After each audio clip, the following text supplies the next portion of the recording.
Have you ever been on that roller coaster, Kristen? Never. Well, I have made special arrangements here at the park for you to go on solo. You'll be the only person on the entire car. Oh, okay. And at the same time, I want you to do a scientific experiment. Okay. Which is not for the fun of it. And it has to do with that popcorn that I got you. Okay. What's holding the popcorn in the Cup. the paper right now? What's The gravity. gravity pulling down on it? Right. Okay. So what should happen if you would swing the popcorn over your head in a circle? The gravity of the popcorn wouldn't have enough time to get out of the cup or the paper. So you don't think it's going to fall, No. but you think it's because it doesn't have enough time. Right. Okay. Well, you're right and wrong. It won't fall out, but not because it doesn't have enough time. Oh, okay. Think of it this way. Let me have your popcorn for a minute. When you start swinging the popcorn like this, it's going to tend to continue in a straight line, but you're constantly curving it, aren't you? So all the while, the popcorn is trying to go in that straight line all the time. And if you swing it fast enough, you're going to overcome the force of gravity with a different kind of force called centrifugal force. Oh. That's what holds the popcorn in the cup. Inside. Okay. So try it first by just swinging it over your head. Okay. Hey, it really works. It really works. Okay, now I'd like you to do the same thing in the roller coaster, but you won't have to swing it over your head because the popcorn, the cup, and you are going to be upside down in the middle of one of those rolls. Okay. Are you ready? Yeah. All right, let's see how you do.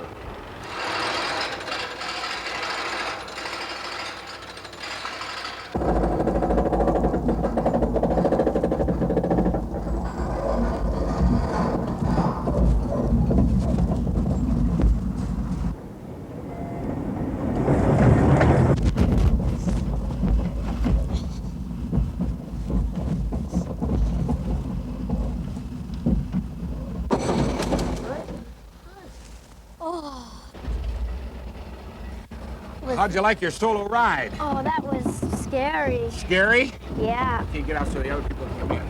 Okay. There you go.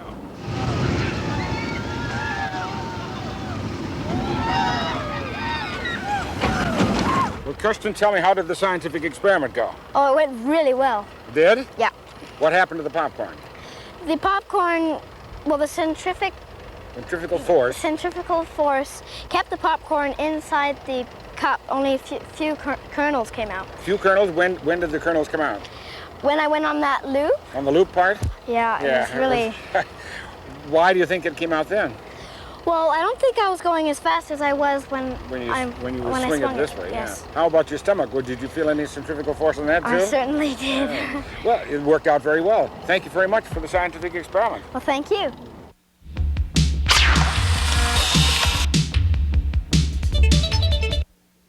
You can see this girl's normally invisible breath because of a special technique called the Schlieren Method. Dr. Gary Settles of Pennsylvania State University used mirrors, lenses, and filters to give colors to the variations in the density of the air around the girl. Scientists used the system to study the flow of many kinds of gases and liquids. Dr. Settles is an expert in this kind of study. He built his first Schlieren system for a science fair when he was only 14 years old.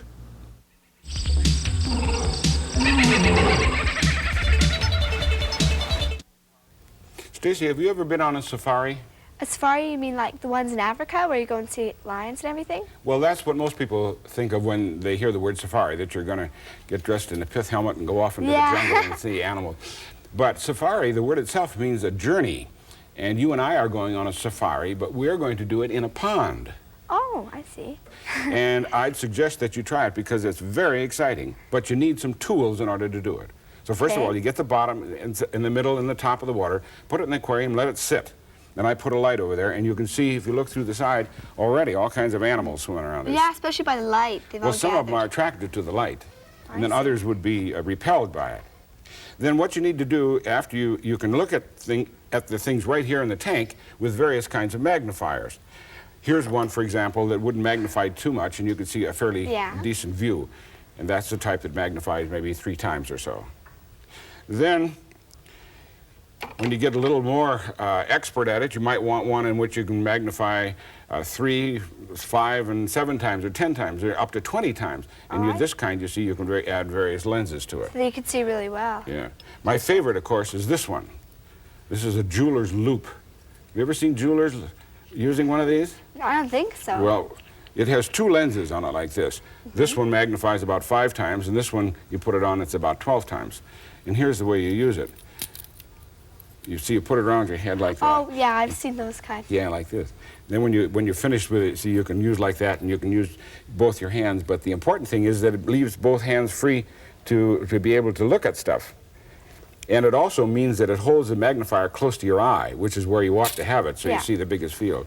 Then when you found something that you really want to look at, you can put the auxiliary lens on it, and now it really magnifies. So now, after you've found that there's some animals in here, this is kind of big and you can't see way in the middle, so what you want to do is take a little chunk of this and get it out somehow. And there are various tools to do it. Here's one of the handiest. A baster?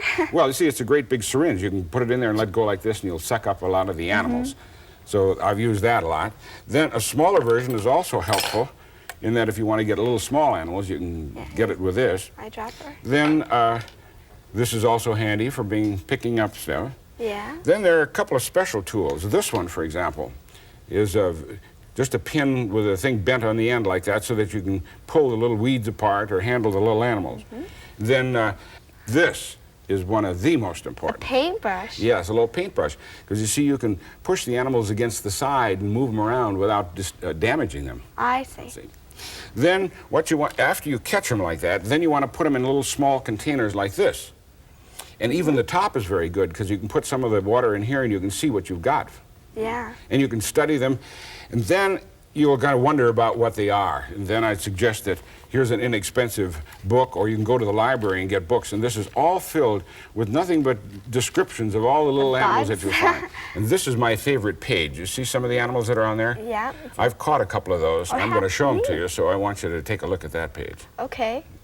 Now, ordinarily, you'd be looking at them with a magnifier, but I have a special thing all rigged up. Here, you see, is my little version of the aquarium. Oh, yeah. Made out a little tank like that. You can even see some things swimming around. Yeah, there's some, and I captured some of them and put them in here. But now let's you and I look at them together by coming over here, and I'll put them in this setup right here.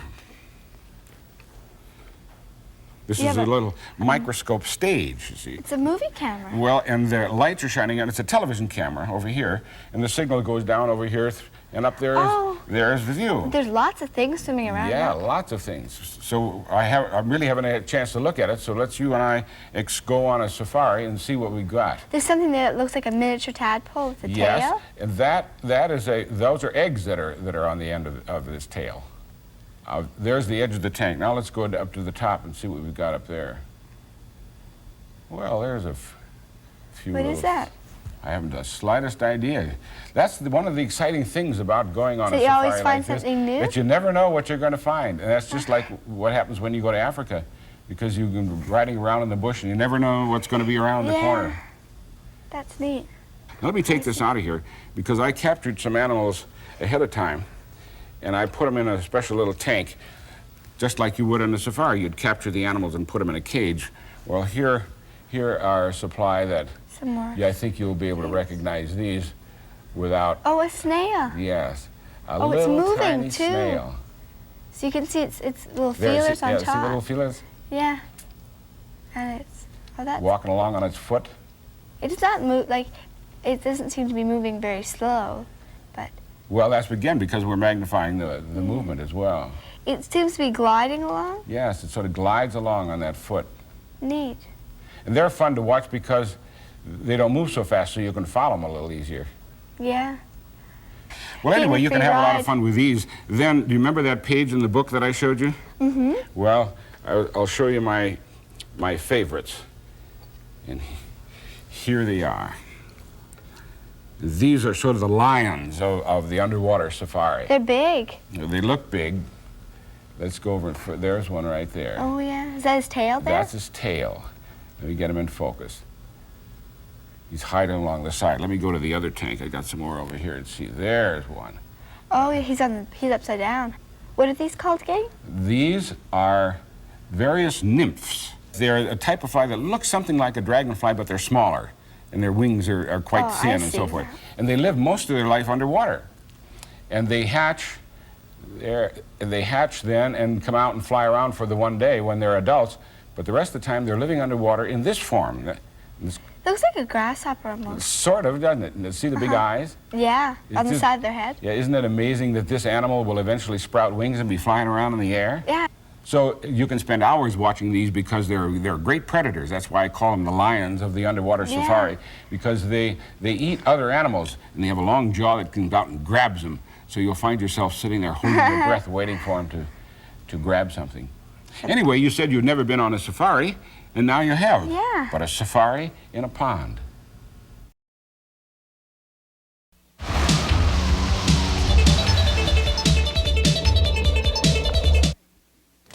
You see flames leaping into the evening sky as you drive through the grassy rangelands of eastern Oregon. As you get closer, you're relieved to see a crew at the scene of the fire. But they're not putting the fire out, they're helping it burn. While this may come as a bit of a surprise, you may see more such fires in the future. This is part of the research of the Agricultural Experiment Station at Oregon State University. Scientists there were well aware of the fact that fire has been a part of the landscape in the prairies and forests of North America long before the first European settlers came here. Fires on the range were started by lightning or by the Indians. While it's easy to see that a fire destroys some of the plants, it can be a benefit to some of the others. The fire kills the woody plants and burns off the tops of the grasses. But after a fire, the grasses grow back at a faster rate because the competing plants have been burned off. The end result of the fire is more grass that's suitable for grazing by livestock over 10 years following the fire. So the scientists are experimenting with methods for controlling a range fire so that only the area they want to clear actually burns. Their careful records also will tell them the best weather conditions for this dangerous kind of work. As they continue to add to their knowledge, an increase in productive rangeland in other areas will no doubt come from this study of controlled range fires.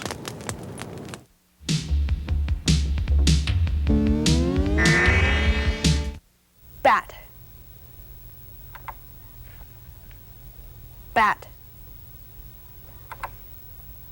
Bat.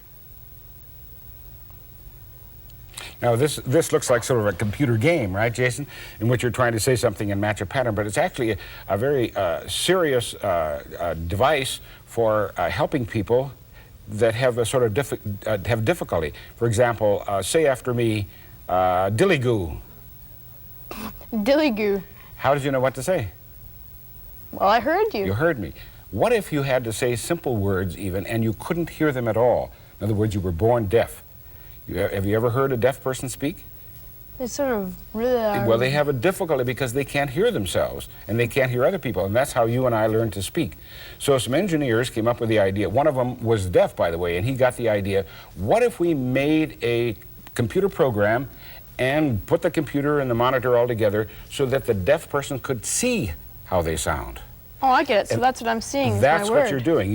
The teacher, in effect, put the word on there those are the white dots. That was bat said in a quite understandable way. And you are now trying to match that white as close as you can with the black. So now that you understand what you're doing, I'll hit tab and you go ahead and try. Bat. Well, now you see the teacher could also look at it and say, well, you see, in fact, this trace starts out at the left-hand side, goes all the way across and then comes back. So the vowel sounds are sort of over on the right, and it was the A sound that you didn't quite get, although it's not bad. Try it once more. Bat. Now notice, by the way, down below is a score. It says very good and 71%. What does so that what mean? Well, the scientists have plotted it so that they can get the original trace and find out every point on which what you said matches the original trace, and made a calculation and said that you were 71% correct. So the deaf person could try to get 75, 78, 80, and get closer and closer and closer, and that way finally learn how to speak more properly. Okay, now hit return. Okay. And now G for gobble. Gobble. Gobble. Go ahead, Sounds hit like G. Pac-Man game or something. Yeah, well, this is the way this sort of works also. Now see, choose a word. Money. Money, okay? Hit number 4. Now this time, Weird. as you talk, you see what's happening at the bottom of the screen What is as I'm that? talking? Well, this time, as the closer you get, the more nearly you're going to erase that. So it's like Pac-Man. You're going to gobble it up as you go. So wait a minute, let me start over, and you say money and see how close you can come to that. Money.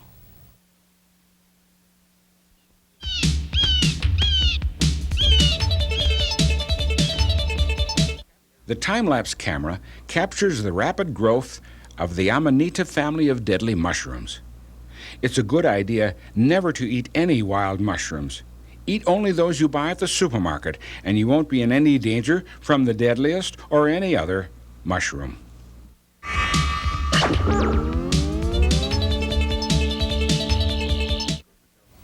Eugene, you're pretty good with your muscles. At least you're a good break dancer and pretty good in athletics.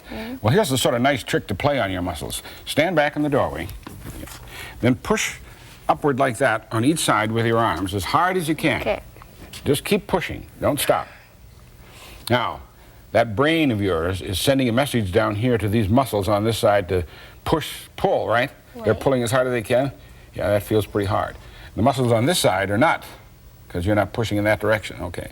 So as you continue to constantly send these messages to your muscles, they're going to continue to push. And you should really do that for a whole minute if you could. But let's shorten it up. Let's maybe do it now, because step forward, not yet, just keep pushing up. I want you to step forward out to about here, and then just let your hands hang. Don't do anything with them. Okay. Okay, you ready? Take a step. What's happening to my hands? What does it feel like? Feels like it's really light and...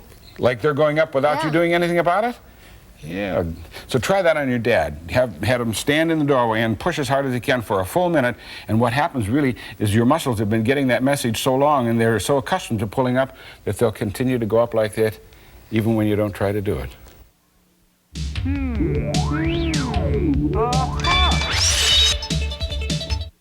Two bottles are suspended from a pulley.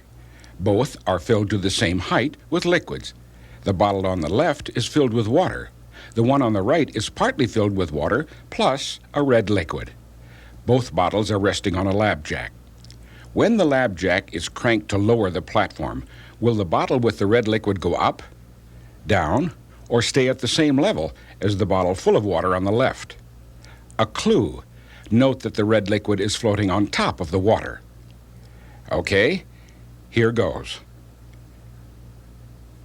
Because the red liquid is floating on top of the water, it must be lighter than water. So that bottle doesn't weigh as much as the bottle full of water on the left. Because it's heavier, it lifts the red bottle up.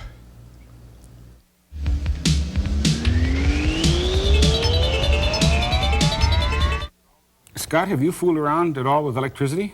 Yeah, at home. What do you do? Like with electric trainer, little motors and stuff like that. So you know about conductors and non-conductors? Yeah. Well, I have a simple testing setup here. Just check you out. See, if you put those two things together, current from the battery back here runs through and lights the light bulb. Yeah. So I'm going to give you some everyday materials and see if you can identify whether they're conductors or non-conductors. First, an easy one, copper wire. It's a conductor. Okay, check it out. Yeah. Definitely. Yeah. Now, how about the red stuff around the outside? No, because it's an insulator. All right, so touch that. No No, light. no. Okay. How about plastic spoon? I don't think so. No. No. An aluminum rod. Yeah, probably. Yep. Mm-hmm. Then a glass rod. No, I don't think so. Because you know glass is used as an insulator, right? Yeah. How No, about a it didn't fork? work. Metal fork. Yeah, I think it'll work. Okay. Yep. So far, all of the things that were conductors were what? Do you know? Metal. Yeah, we're all metal. And the non-conductors were non-metal. So what do you suspect about a pencil? No, it's Made of wood, so I don't think okay. so. No, it didn't work. No. Now turn the pencil over, though. See what I did? I sort of cut it in half so that we could get at the lead. Okay. And I'll put one end down here like that, and you touch the other along on the lead now. Yeah, just kind Not of very dim. bright, though, Yeah, right? just now dim. touch it about down here. It's brighter. Yeah. Yeah. It also makes a difference how hard you push. No, try it. Just touch it very lightly, and then push harder. See how it gets yeah. brighter? Depends on what kind of a contact you make. Yeah. In other words, there's a whole group of materials that do not conduct electricity when there's a lot of it in between, Yeah. but there's less and less and less, then it becomes a better and better conductor, and they're called resistors. Have you heard of resistors? Well, I've heard my mom and dad talk about it, but that's about it.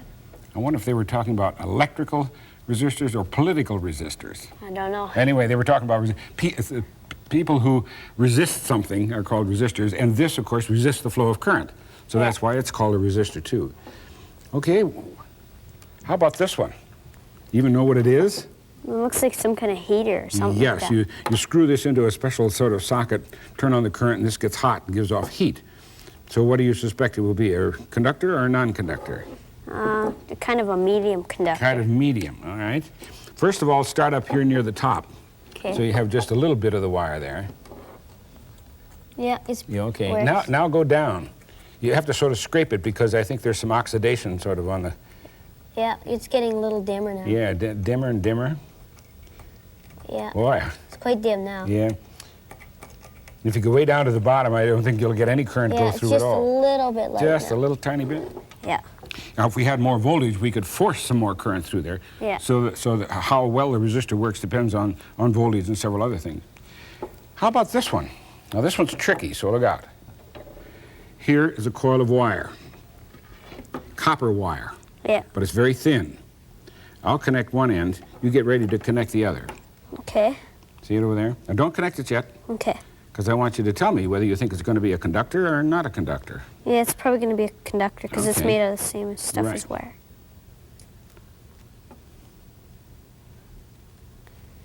Just a little bit. Just the tiniest little bit? Yeah, just a little A little bit. tiny bit. In other words, I put so much wire on here, and it's so thin, has so much resistance that the current can't get through with this. Oh. Now we're going to make it into a superconductor. Okay. And we're going to do that by putting it into liquid nitrogen. Have you ever played with liquid nitrogen? No. Probably not. Okay, you need safety glasses, Okay. and I'll bring it up.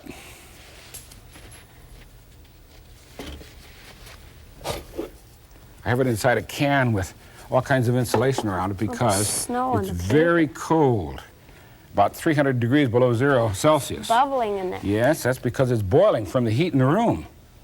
Oh. Okay, now what I'd like you to do, take the coil, and here's a nice long tongs that you can grab the coil from the top like this, okay?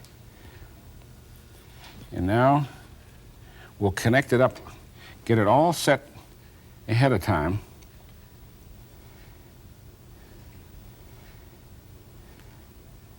Okay, here's the light bulb with just the slightest little current. In fact, I don't see any at all. at the No. moment. Okay, now dip the coil into the liquid nitrogen. Ooh, it's bubbling. Yes, because you're actually boiling it. Really boils, doesn't it? Oh, Look what's happening to the light bulb. it's getting brighter and brighter. It sure is. By the way, don't worry about that stuff that fell on the table and on the floor because it'll evaporate and just join the nitrogen in the room. Oh, But you can see why I wanted you to have safety glasses on. yeah. See how nice and bright the light is? Yeah. Now, scientists use this idea of making something into a superconductor to do all kinds of very exotic experiments having to do with the very basic properties of matter. And they use liquid nitrogen and other kinds of liquid gases to get that super cold so they can make things into superconductors.